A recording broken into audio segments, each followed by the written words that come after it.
네, 현재 이재명 정부는 AI를 국가 성장 전략으로 핵심 축으로 이제 삼고 있습니다. 특히 AI 3대 강국 도약을 국정 과제로 내세우는 등 강한 드라이브를 걸고 있는데요.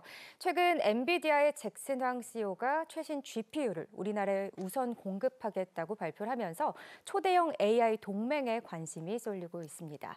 과연 이번 엔비디아와의 동맹이 어떤 의미가 있는지, 앞으로 AI 3대 강국으로 도약하기 위해서 어떤 노력이 필요한지 자세하게 얘기 나눠보도록 하겠습니다. 이주환 인더스트리 애널리스트, 허준영 서강대 경제학부 교수 함께합니다. 어서 오세요. 네, 안녕하십니까? 네, 반갑습니다.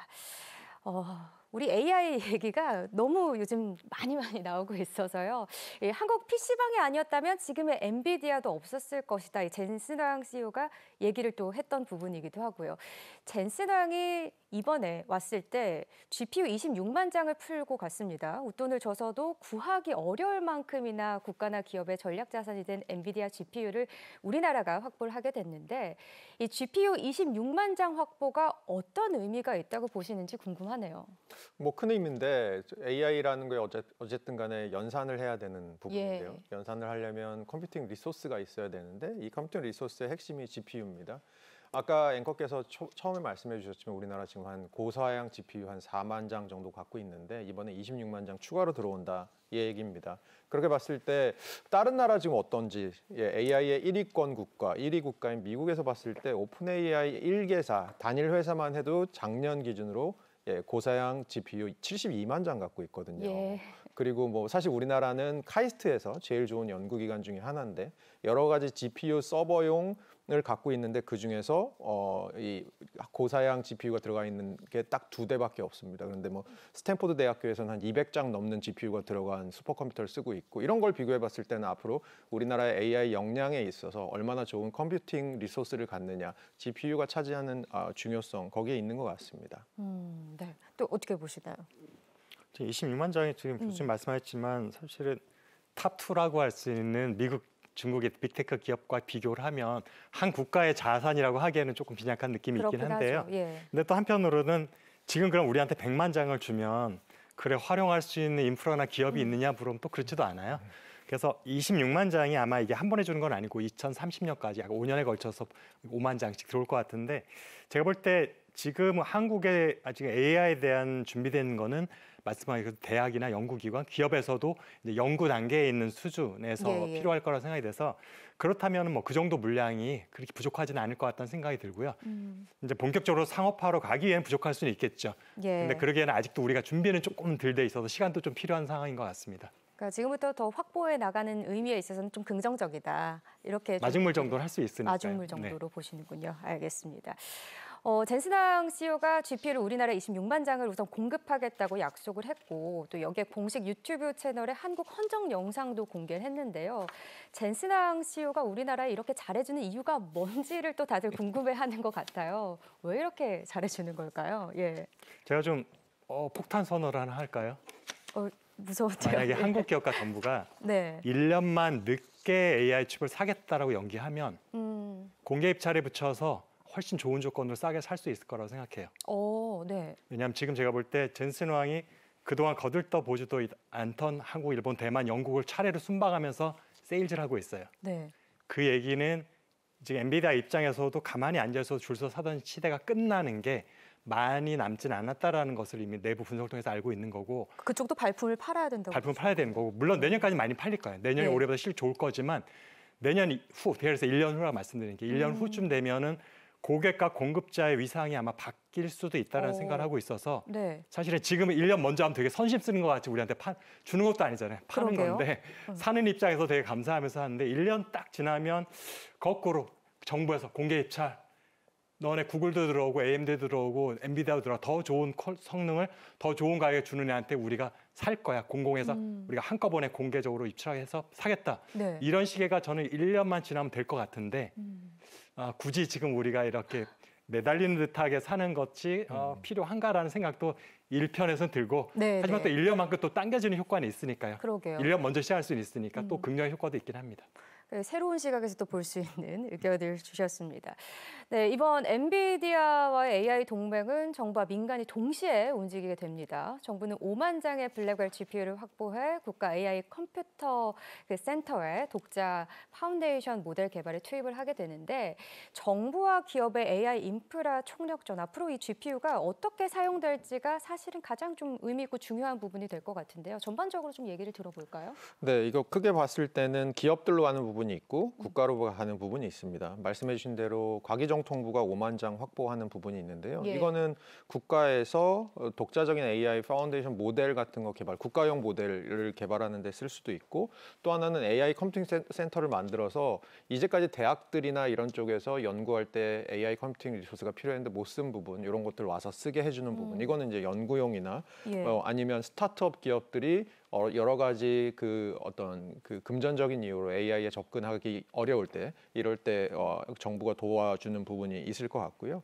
기업은 지금 삼성전자랑 SK하이닉스, 현대, 네이버 이렇게 가는데 뭐 삼성전자랑 SK하이닉스 같은 경우는 이 AI를 도입해서 스마트 팩토리, 그러니까 업그레이드 버전이죠. AI 팩토리 같은 걸 하겠다. 그러니까 AI 팩토리가 뭐냐면 그 삼성이랑 SK하이닉스가 잘하는 게 반도체인데요. 반도체 그 공장을 잘 보시면 거기서 일하는 인력은 별로 없습니다. 반도체 공장의 생산성의 핵심 중에 하나는 천장에 붙어 있는 벨트들이 있는데요. 그 벨트가 500개 혹은 1000개의 벨트가 돌아다닙니다. 그 벨트가 얼마나 빨리 이 물품을 이쪽으로 움직일 수 있느냐, 걔네들이 꼬이지 않고 움직일 수 있냐 이런 건데 이것도 데이터가 쌓이고 AI를 통해서 점점 효율화할 수 있는 부분이 있을 겁니다. 아마 이런 그 AI 팩토리용으로 갈 것 같고요.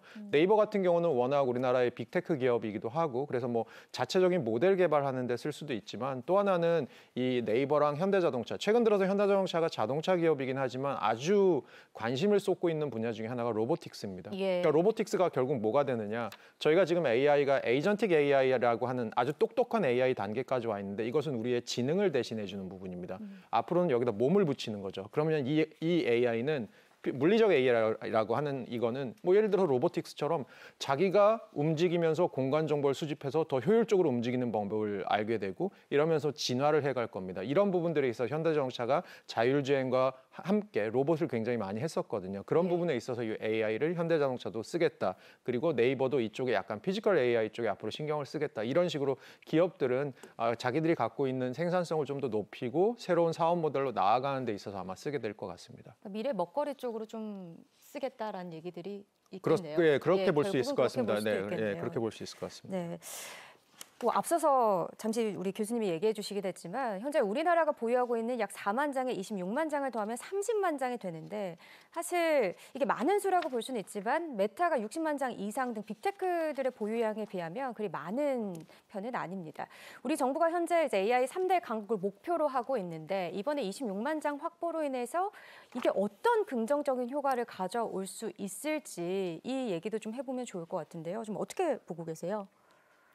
지금 한국에서 초반에 말씀드렸지만 100만 장을 준다고 해도 그걸 다 풀리 활용할 수 있을 준비가 안 돼 있다 말씀드렸죠. 네. 지금 방금 전에 말씀하셨지만 일개 기업이 미국과 중국은 1년에 한 20만 장씩 구매를 하고 있어요.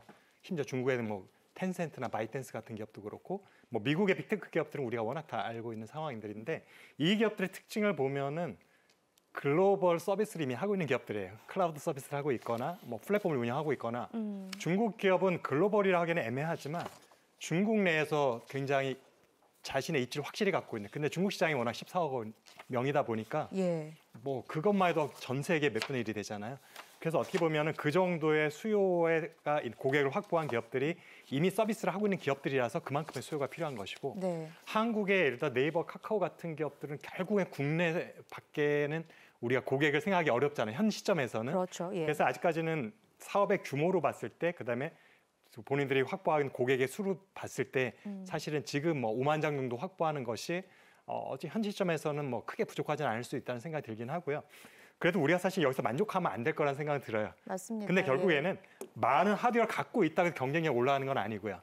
이걸 가지고 정말 글로벌 시장에서 우리가 역할을 할 수 있고 그 시장을 우리가 잠식해 나가야지만 의미가 있어서 우리가 정말로 AI를 확보하겠다고 하는 지금 많은 교수님들이 언급했던 구체적인 기업들이 그걸 국내 시장만으로 한다면 사실상은 뭐 발전이 없을 거고 우리가 뭐 빅3니 뭐 AI 강국이라고 하는 게 의미가 없습니다. 한국 내에 머문다면 그래서 우리가 AI 칩을 확보하면서 동시에 해야 될 것들은 이제 한국을 넘어서 네. 우리의 서비스와 우리의 비즈니스가 글로벌리 나아가는 것들이 병행되어야지만 그 후에 더 많은 칩 우리가 사는 것이 의미가 있다. 예. 이런 생각을 하고 있습니다. 그러니까 물량 확보도 중요하지만 적재적소, 적시적소에 활용될 수 있는 게 굉장히 중요하다 이렇게 보시는 것 같습니다.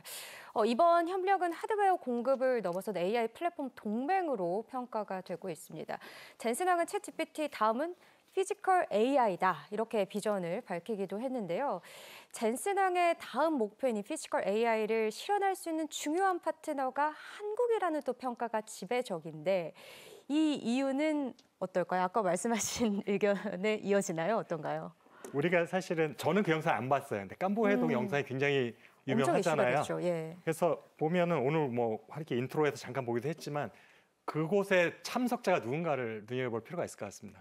삼성의 이재용 회장이 있었고, 네. 그다음에 현대기아차, 현대차 그룹 CEO에 있었고요. 네. 그러면은 왜 굳이 이 두 기업이었을까라고 생각을 해보면, 일단 현기차 같은 경우는 글로벌리 보더라도 뭐 조금씩 순위가 바뀌긴 하지만 탑3에 확실하게 안착돼 있는 자동차 메이커이기도 한데 앞으로 갈수록 자율주행차 비중이 높아질 수밖에 없고, 그다음에 현대차 같은 경우는 미국 기업이지만 보스턴 다이나믹스라는 로봇 기업을 지금 자회사로 지금 갖고 있어서 사실은 피지컬 AI가 여러 분야가 될 수 있지만 제가 볼 때 가장 상용화 시점이 앞에 있다고 생각하는 거 두 개 분야거든요. 로보틱스와 자율주행차. 예. 근데 현대차 같은 경우는 두 개를 다 안고 있는 기업이기 때문에 분명히 엔비디아 입장에서는 한국 시장을 보는 게 아니고요. 현대차는 글로벌 기업이잖아요. 그래서 현대차의 자율주행차와 현대차의 로보틱스의 AI 칩을 활용해서 두뇌를 갖고 있다면 그 시장을 선점할 수 있는 거죠. 그래서 글로벌 시장에서 본인들이 뭐 구글이나 AMD 칩보다 먼저 시장에서 최소한 현대차 그룹의 모든 제품에 먼저 심어져 있다면 도중에 사실은 그것을 공급자를 바꾸기가 쉽지가 않아요. 예. 여러 가지 효율성 문제도 있고 호환성 문제도 있기 때문에 그런 의미에서 현대차와 협업이 굉장히 중요한 의미를 갖고 있다고 보고요. 삼성 같은 경우도 뭐 비슷한 의미도 있지만 제가 볼 때는 반도체 쪽에 아무래도 좀 더 의미가 있다고 보고 지금 TSMC에 대한 너무나도 높은 파운드리 의존도가 있는 거를 지금 인텔과 삼성전자로 조금 희석시키고 싶은 마음이 분명히 있어서 지금 삼성전자 쪽에도 그런 부분에서 기대를 좀 갖고 있는 부분이 있는 것 같고 또 하나는 HBM이 지금 SK 하이닉스가 워낙 독점 구조로 가다 보니까 뭔가 이걸 경쟁 구도로 가져가야지만 가격 협상을 하더라도 그렇고 물량을 확보하는 데 있어서도 엔비디아 입장에서는 조금 안정적인 비즈니스를 할 수 있다고 생각이 되어서 그러면서 삼성전자가 또 중요한 의미가 있어서 그 두 기업과 깐부 회동이 이루어진 게 아닐까라고 추측하고 있습니다. 단순 깐부 회동만으로도 저희가 이슈가 되긴 했는데 그 안에 숨겨진 의미까지 또 이렇게 풀어주셨습니다. 굉장히 중요한 의미를 담고 있는 것 같은데요. 근데 AI 구동을 위해서는 사실 저희가 전력이 문제로 남아있는 상황입니다. GPU 26만 장을 가동하려면 중소도시 하나를 돌릴 만큼의 전력이 필요하다고 하는데요. AI 칩 확보 전쟁 다음으로는 전력 인프라 확보전이 되지 않을까 싶은데 이 전력 문제 좀 어떤 해결책이 필요하다고 보시나요? 그러니까 지금은 조금 저희가 여류에 있는 부분들이 있습니다. 그러니까 어떤 부분이냐면 먼저 그 얘기를 드릴 때 제가 드리는 말씀 중에 하나는 AI의 3대 투입 요소가 있습니다. 이 세 가지를 집어넣어야지 AI를 할 수 있는데 첫 번째로는 전력이고요. 두 번째로는 인재고요. 세 번째로는 데이터입니다. 근데 우리나라 같은 경우는 뭐 외국 기관들에서 평가하기로 데이터는 굉장히 준비도가 좀 높은 나라다라고 보고 있고요. 문제는 인재랑 전력 부분인데 인재 부분은 저희가 나중에 얘기하겠지만 전력 부분 먼저 말씀드리면 먼저 전기 요금 한번 보겠습니다. 우리나라 산업용 전기 요금이 원래 쌌었거든요. 굉장히 쌌었습니다. 왜냐하면 싼 전기가 결국 산업의 경쟁력 중에 하나라고 생각했었으니까 정부가 보조금을 주던 아니면 한전에 가격을 인상을 막 누르건 간에 쌌었는데 최근 들어서 이게 많이 올라왔어요. 그래서 이미 우리나라 산업용 전기요금 비교해 보면 중국보다는 훨씬 비싸고요. 미국보다도 약간 비싼 정도까지 올라와 있습니다. 이렇게 봤을 때 향후에 전기 공급이 제대로 되지 않으면 이 전기 요금 구조랑 맞을 수가 없는 부분이 하나 있습니다. 더군다나 중국 같은 경우는 우리가 이제 뭐 아까 얘기도 잠깐 나왔지만 중국은 2위권의 AI 국가인데 우리가 중국을 따라가자고 이걸 하는 건 아닐 겁니다. 중국은 이미 너무나도 커져 있고 AI 부분에서. 근데 이제 중국 같은 경우는 데이터 센터 같은 데 들어가는 전기 같은 경우는 보조금 같은 거 주면서 거의 그냥 무상으로 쓸 수 있게 해주는 구조거든요. 그렇게 봤을 때는 경쟁력이 우리가 전기요금 구조에서 좀 떨어지는 부분이 있고 예. 앞으로 그러면 전력을 어디서 어떻게 만들 것이냐. 왜냐하면 이제 데이터 센터를 돌리거나 하면 전기가 많이 필요할 텐데 어쨌든 간에 미국에서도 최근 들어서 트럼프 정부에서 원래는 LNG 발전 같은 거 잘 안 해주고 뭐 이렇게 하다가 최근 들어서 다시 하는 이유 중에 하나가 수요처 근처에다가 발전원을 넣으려고 하는 거거든요. 그렇게 봤을 때는 우리가 수요처가 어디냐 보면 수도권입니다. 그리고 이제 지금 정부에서 하고자 하는 게 아무래도 원전 비중을 좀 줄이고 재생에너지 비중을 늘리자라고 하는데 그러면 우리나라에서 재생에너지가 어디서 주로 나오느냐? 바닷가 쪽에서 많이 나옵니다. 왜냐하면 풍력 아니면 태양광이기 때문이거든요. 근데 그렇게 따져보면 수도권 주변엔 서해 정도 있고요. 나머지 발전원들은 대부분 동남권이나 아니면 남서권에 지금 붙어 있는 상황입니다. 아무래도 발전원이랑 수요처 사이가 거리가 좀 멀죠. 그러네. 네, 실제로 우리나라 광역지자체의 전력 자급률을 봐도 부산은 이제 동남권에 있죠. 부산을 제외하고는 자급률이 굉장히 서울이나 인천 다 굉장히 낮습니다. 이렇게 봤을 때는 전력을 앞으로 어떻게 효율적으로 공급을 해줄 수 있느냐가 또 하나의 이슈가 될 수 있을 것 같다라는 생각이 좀 듭니다. 그러니까 어떻게 효율적으로 끌어올 수 있느냐, 뭐 정책 수립도 굉장히 중요한 부분이 될 수 있고. 네, 그래서 정부가 하고자 하는 게 이제 신정부의 에너지 고속도로라는 걸 2040년까지 하겠다라는 플랜. 그래서 에너지 공급을 어떻게 해줄지에 대한 얘기를 플랜을 짜고 있습니다. 알겠습니다. 잠시 또 아까 깐부 회동 얘기를 해주셔서 이 얘기 조금 잠깐 해볼까 하는데 30일 저녁이었습니다. 지난달.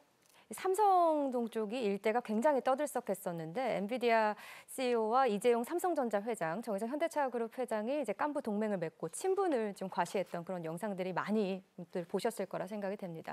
사실 그동안 SK 하이닉스가 독주해온 글로벌 고대역폭 메모리 HBM 시장에 편도 변화의 바람이 불고 있다 이렇게 볼 수도 있을 것 같은데 판도가 좀 바뀔 수도 있다는 얘기죠.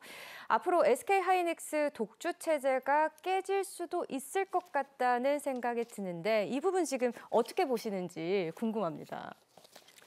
어떤 분부터 들어볼까요? 네. 그러니까 엔비디아 입장에서는 깨져야 되는 절대절명의 상황이라고 보시면 될 것 같고 당연히 지금 다자 공급 체제로 가는 게 엔비디아 입장에서 바라는 거고요. 그래서 사실은 일간의 작년에 엔비디아가 일부러 삼성전자 콜테스트 통과를 방해하고 있다는 얘기가 들었는데 그럴 수가 없는 게 엔비디아 입장에서 삼성이 참전해 주는 거를 정말 누구보다 바라는 상황이거든요.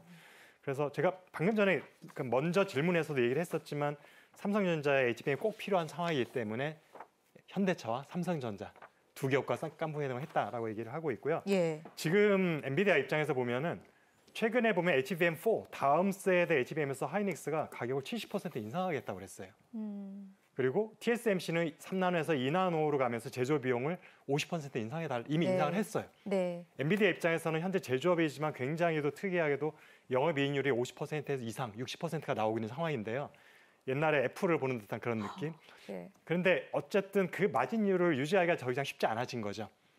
보면은 어쨌든 제조 비용이 점점 비고 본인은 팹리스이기 때문에 제조는 안 하는데 제조 비용이 점점 비싸지는 상황인데 그 기업들이 사실상 독점 기업들인 거예요. TSMC, 하이닉스. 그러니까 본인들이 가격 협상에서 절대 유리한 상황이 아니서 의뢰 위치에서 항상 계약을 하다 보니까 받아들일 수밖에 없고 그럼 본인의 마진율을 축소하면서 가는 수밖에 없는 상황인데 이제 이게 내년이 되면 더 심해질 수도 있다. 이런 상황에서 삼성전자 참전하면 어쨌든 하이닉스의 가격 협상에서도 삼성전자, 마이크론 두 기업을 우리가 레버지로 삶아가지고 조금 낮게 갈 수도 있는 상황이 있고요.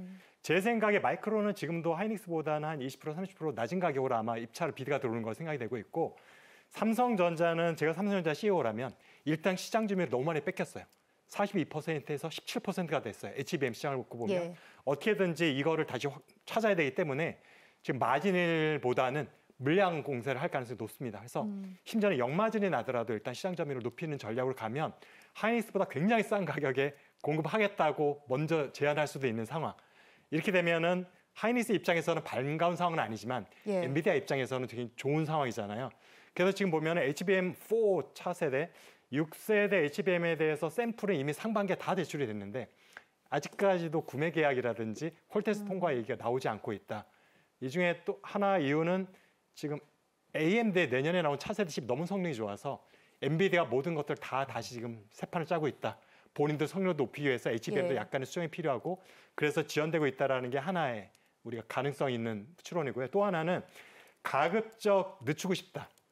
그러면 삼성전자가 이제 완전히 준비가 돼서 본인들한테 굉장히 유리한 조건에서 가격 협상할 수 있다. 예. 그래서 그 시점을 일부러 기다리고 있다라는 또 하나의 지금 추론이 가능한데 이 두 가지를 놓고 봤을 때 어쨌든 삼성전자는 굉장히 중요한 위치에 있습니다. 그래서 아마 하이닉스 입장에서는 반갑지 않지만 삼성전자의 참전은 제가 볼 때는 이미 기정사실이 아닐까라고 생각을 하고 있습니다. 그러니까 어쩔 수 없는 시점이다 이렇게 보시는 것 같고, 어쨌든 엔비디아와 삼성전자 입장에서 봤을 때는 서로 좀 협력 구조가 윈윈할 수 있는 구조로서 볼 수 있는 상황이다. 양사를 보면 그렇죠. 양사를 네, 보면 맞습니다. 그렇기는 하네요. 네, 알겠습니다. 좀 어떻게 보세요? 저는 이제 애널리스트님처럼 이 산업 자체를 잘 알지는 못하는데 그래서 제가 한번 취재를 해봤습니다. 예. 네, SK 분들한테 좀 여쭤봤습니다. 아, 저거예요? 아우 여기 저기 추격자가 나타났는데 어떻게 생각하세요? 이렇게 좀 여쭤보니까 몇 분들이 해주시는 말씀이 표정 관리일 수도 있는데 우리는 우리 길을 가는 겁니다라고 얘기를 하시는 게 중론이고요. 이유는 네. 제가 보기에는 이번에 11월 3일에 있었던 최태원 회장의 그 AI 서밋 때 발언이 일부분 있는 것 같아요. 뭐냐면 우리는 고객과 경쟁하지 않는다는 얘기 하셨거든요. 그 얘기 뭐냐? 삼성은 기본적으로 파운드리를 뭐 그동안 좋지는 않았지만 파운드리를 하고 있기 때문에 고객들하고 경쟁을 해야 될 부분도 좀 있고, 그래서 SK 하이닉스처럼 이 생태계로 들어가는데 SK 하이닉스만큼 그렇게 발걸음이 가볍지는 않을 거다라는 생각을 아마 하시는 부분이 하나 있는 것 같고요. 예. 그리고 또 하나는 어쨌든 간에 삼성이 들어오건 안 들어오건 간에 지금 HBM에 대한 수요가 너무 높기 때문에, 그리고 공급이 못 따라가는 수준이기 때문에 28년까지는 완판이라고 합니다. 그런 측면에서는 향후에 한 2, 3년은 괜찮을 거고, 그 와중에 이제 SK 하이닉스는 우리가 잘 하던 거 계속 더 잘하면 되지 않을까라는 생각을 아마 하고 있지 않나라고 생각합니다. 취재에 의하면 아직까지는 막 불안할 정도는 아니다 이렇게 그러니까 저한테 보고 표정 관리 있다는 하시는 걸 수도 있어요. 그러니까 그 전도연 선생님급의 연기력을 보여주시는 걸 수도 있는데, 네. 예, 어쨌든 제가 느끼기에는 실제로 좀 느긋해 보이셨습니다. 네. 알겠습니다. 참고하겠습니다. 실제로 엔비디아 GPU 공급이 늘면 삼성전자, SK 하이닉스의 고대역폭 메모리, HBM 납품도 급증해서 이제 반도체 산업 전반의 상승 효과가 기대가 되는데요. 앞으로 우리나라의 반도체 산업에 어떤 변화를 가져오게 될지도 주목해 봐야 할 것 같습니다.